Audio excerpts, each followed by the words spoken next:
কথা কমু তার সাথে বাংলাদেশের ভবিষ্যৎ জড়ায় আছে। হ্যাঁ, ঠিক কথা, বাংলাদেশের ভবিষ্যৎ জড়ায় আছে। বাংলাদেশ আগামী দিনগুলোতে যে ভয়ঙ্কর অর্থনৈতিক সমস্যার মধ্যে পড়তে যাইতেছে, তার আগাম কিছু সংকেত দেখা যাইতেছে। আমি কোনো অশনি সংকেত। আজকের এপিসোড সেটা নিয়ে আমরা মনে করি দেশের রাজনীতি আমাদের ভাগ্য তৈরি করে না, শুধু দেশের ভিতরে ঘটনা না, আমাদের ভবিষ্যতের উপরে গভীর ছাপ ফেলতে পারে দেশের বাইরের ঘটনা। সেই দেশের বাইরের ঘটনা কি কি ঘটতেছে তাইলে? প্রবাসী বাংলাদেশিদের একাংশ এমন এক অপরাধে জড়ায় গেছে যার তুলনা আপনি খুঁজেই পাবেন না। খুবই বিরল এই অপরাধ। এই অপরাধ মূলত সৌদি আরবে হলেও এত বিস্তৃত যে আরব আমিরাত, লিবিয়া, দক্ষিণ আফ্রিকা, এমনকি গ্রিসে পর্যন্ত ছড়ায় পড়ছে। কি সে অপরাধমূলক কর্মকাণ্ড? সৌদিতে থাকা প্রবাসীদের অপহরণ করতেছে সৌদি আরবে থাকা আরেক দল বাংলাদেশি। মানে প্রবাসীকে অপহরণ করতেছে প্রবাসীরাই, তারপর মুক্তিপণ আদায় করতেছে মোবাইল ব্যাংকিং দিয়া বাংলাদেশে 1 লাখ থেকে 10 লাখ টাকা। এর পাশাপাশি ছিনতাই তো আছেই, মানে বাংলাদেশি ছিনতাই করতেছে বাংলাদেশিকেই। আমি অনেক খুঁজে একটাই নিউজ পেয়েছি এই ধরনের। চীনেরা নিজেদের এক ইনভেস্টরকে অপহরণ করে 20 মিলিয়ন দিরহাম মুক্তিপণ দাবি করছিল। মানে বাংলাদেশের এই অপরাধ ইউনিক। সৌদি আরব আমাদের টপ রেমিটেন্সের সোর্স, সেইখানে এমন অপরাধ হইতে থাকলে সৌদি আরব আমাদের লোক নিবে? আর নিবে না তো, বন্ধ করে দিবে আস্তে আস্তে। তাহলে বাংলাদেশের সবচেয়ে বড় শ্রম বাজার ধ্বংস হয়ে গেলে বাংলাদেশের অর্থনীতির কি হবে? রেমিটেন্সের টাকায় তো বাংলাদেশ টিকে আছে। সৌদিতে সরকারি হিসাবে 30 লক্ষ বাংলাদেশি থাকে, আর বেসরকারি হিসাবে তা 35 লক্ষ। আর কোথায় কোথায় এরকম অপরাধে জড়ায় পড়তেছে প্রবাসী বাংলাদেশিরা, আসেন সেটা একটু দেখে নি। এখানে বলা হয়েছে যে 2 প্রবাসী বাংলাদেশি একজন বাংলাদেশিকে শারজাতে অপহরণ করিয়া 5000 দিরহাম মুক্তিপণ দাবি করছিল। আবার দক্ষিণ আফ্রিকায় প্রবাসী বাংলাদেশিরা বাংলাদেশিদেরকে অপহরণ করছে। ঢাকা ট্রিবিউনের 2017 সালের একটা রিপোর্ট অনুসারে বাংলাদেশি অপহরণ চক্র শুধু বাংলাদেশে না, দক্ষিণ আফ্রিকা, লিবিয়া, ইরান, সৌদি আরব, মালয়েশিয়া, এই সমস্ত দেশে নিজেদের দেশের শ্রমিকদেরকে অপহরণ করে মুক্তিপণ আদায় করছে। গ্রিক পুলিশ এক বাংলাদেশিকে নিজেদেরই দেশের 7 জন বাংলাদেশিদের হাত থেকে উদ্ধার করছে। এই 7 জন ওই বাংলাদেশি পরিবারের কাছ থেকে 2 লক্ষ ইউরো মুক্তিপণ দাবি করছিল। 2 লক্ষ ইউরো মানে কত জানেন?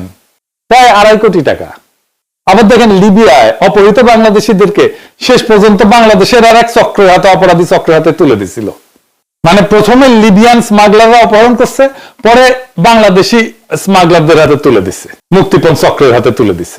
গত 8 মাসে সৌদি আরবে প্রবাসী বাংলাদেশি অপহরণের শিকার হয়েছে প্রায় 100-র বেশি।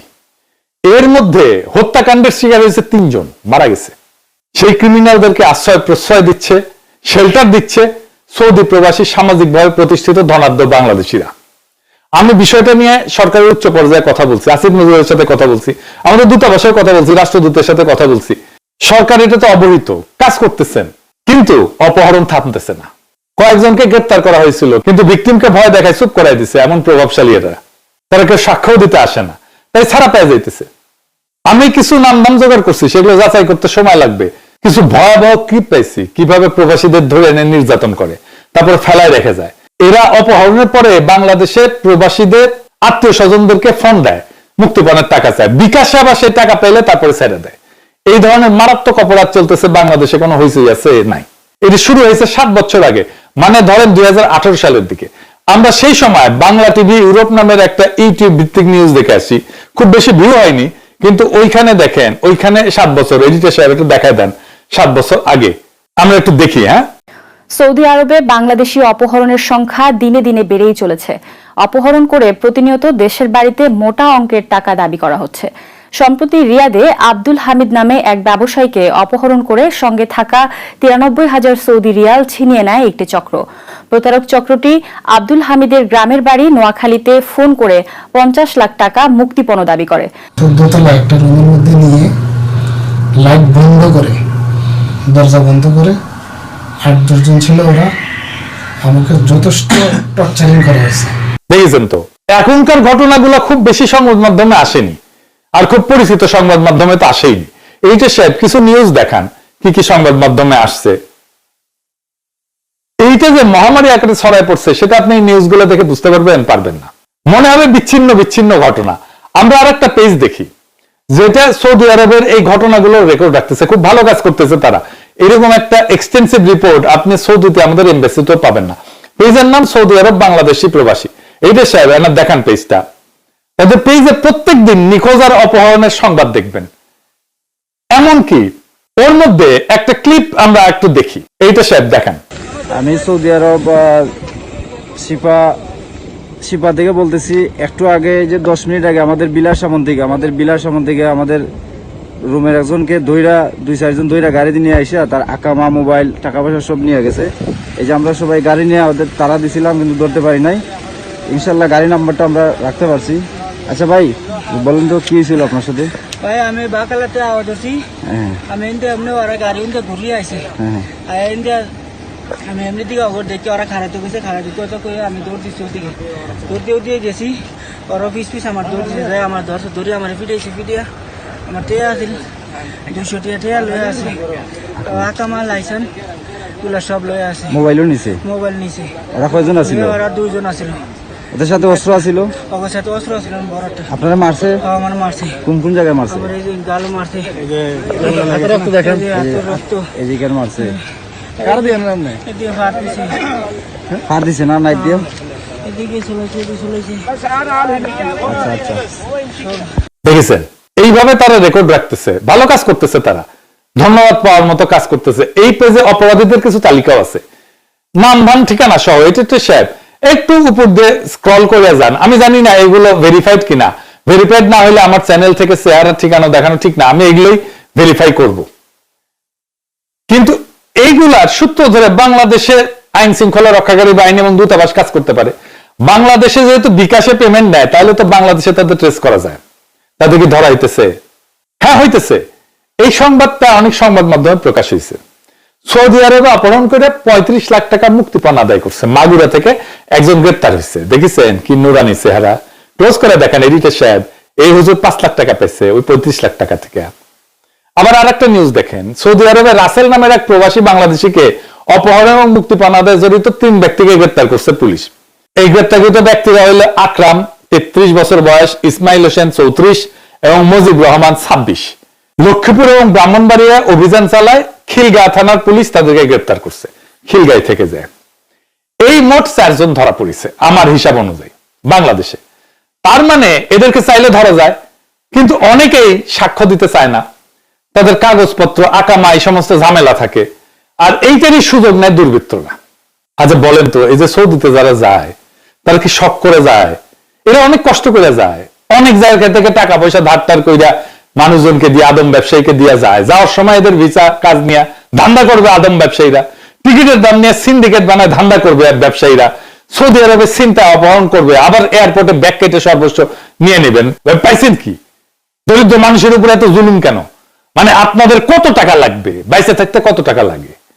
টাকা কামাবেন কামান, কিন্তু কাউকে জুলুম করে টাকা কামাইতে হবে কেন রে ভাই? এই যে সুন্নতি ভেদ ধরিছে, দাড়িতে আবার মেহেন্দি লাগিয়েছে, দেখেছেন? এটা সে বড় করে দেখেন। এর তো ঠ্যাং কেটে ভেজে খাওয়া উচিত আমাদের। আপনারা ধর্মের অবমাননা নিয়ে খুব উতলা হন, কিন্তু এইটা তো সবচেয়ে নিকৃষ্টতা, এবার ধর্ম অবমাননা। এরপর আসাদ নূর, তসলিমা নাসরিন, তারপরে মগাসিফ মানে আজিম মহিউদ্দিন, এরা এসে কইবে দেখিছো ধার্মিক মুসলমানরা কত খারাপ। তুই জারম করবি কর, সুন্নতি ভেদ ধরে জারমে করিস কেন?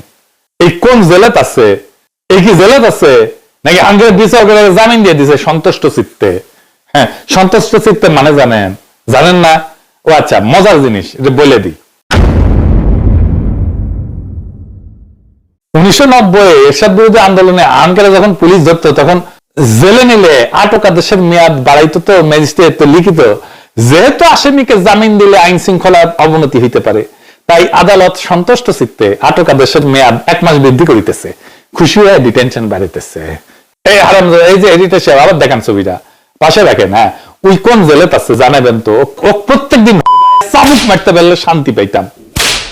যাই হোক, প্রবাসীদের সাথে যারাই জারম করবে তাদের জান কালা কালা করে দেওয়া হবে। ভালোই আজান। আজকের পর থেকে যে টাকা পয়সা কামাইতে হয়, কাম কাজ করেন রে ভাই, কাম করে টাকা কামান।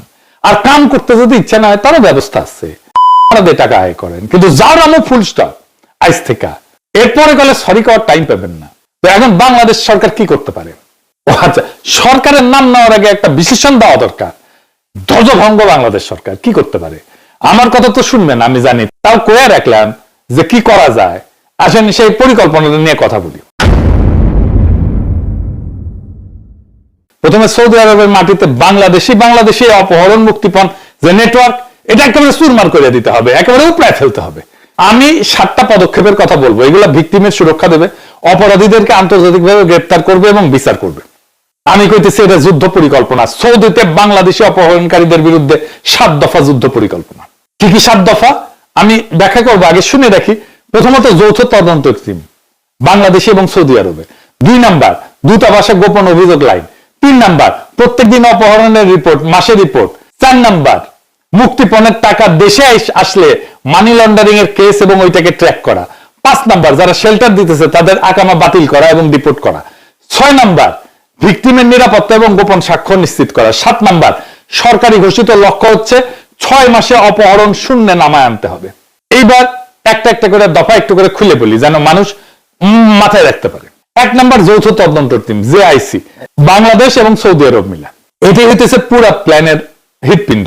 নাম ধরা যাক Bangladesh Saudi joint investigation cell বা জেআইসি। এই জেআইসি তে কারা থাকবে?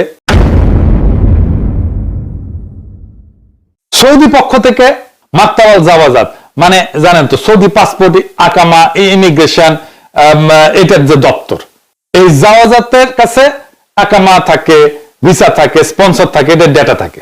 আর কি বাবাহিস, এটা সৌদি আভ্যন্তরীণ গোয়েন্দা এবং সন্ত্রাস বিরোধী সংস্থা, ইন্টারনাল সিকিউরিটি ইন্টেলিজেন্স, এদের কাছে সাদাবাজি, অপহরণ এগুলোর মামলা হাতে থাকে।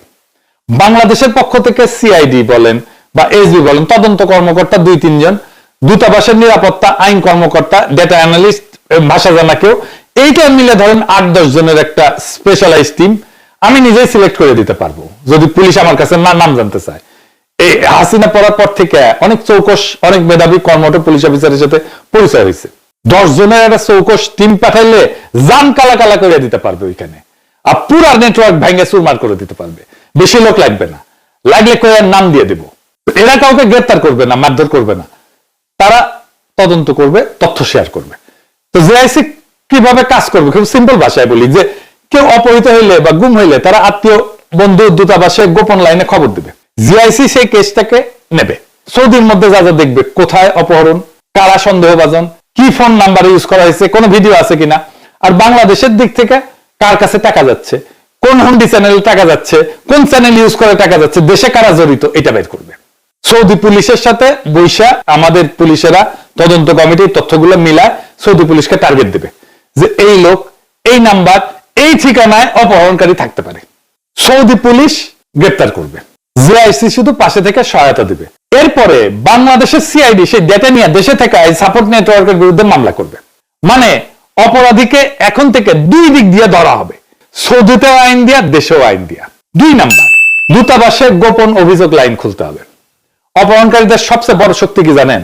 ভিকটিম কথা বলে না, সে ভয় পায় যে তার একামা চলে যাবে, কোম্পানি ঝামেলা করবে, কফিল ঝামেলা করবে, অপহরণকারীরা আবার এসে ধরবে, তাই অভিযোগও করে না, সাক্ষ্য দেয় না। এই জায়গাটাও ভাঙতে হবে।